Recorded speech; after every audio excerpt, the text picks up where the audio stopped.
Knott's Berry Farm is well known for Ghost Town, Timber Mountain Log Ride, roller coasters, and Camp Snoopy.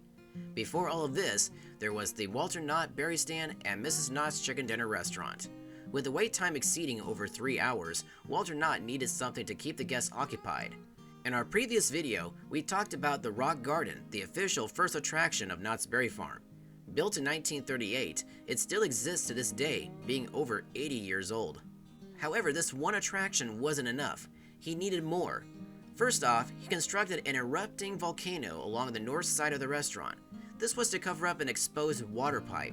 The volcano was 12 feet tall, consisting of lava rock from the Pisgah crater in the Mojave Desert.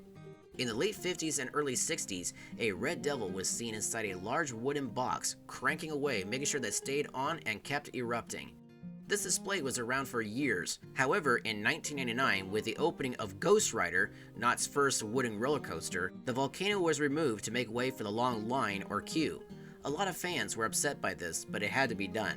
All parts of the volcano were either removed or destroyed. The volcano may be gone, but there are still 2 other attractions that Walter Knott built that are right next to the Rock Garden. One of them is called Down by the Old Mill Stream. It consists of a water wheel and millstone. The idea behind this display was so that guests would sing the song by the same name by Tel Taylor. In 2010, it received a refurbishment along with a sign on the millstone which says, "This old millstone was used for 50 years in the first commercial mill in Los Angeles. It was run by water power like the little one in the corner. The mill was located north of Union Station on the Los Angeles River.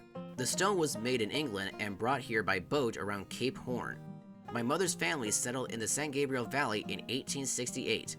They hauled grain to an old mill like this one in Puente to be ground into flour."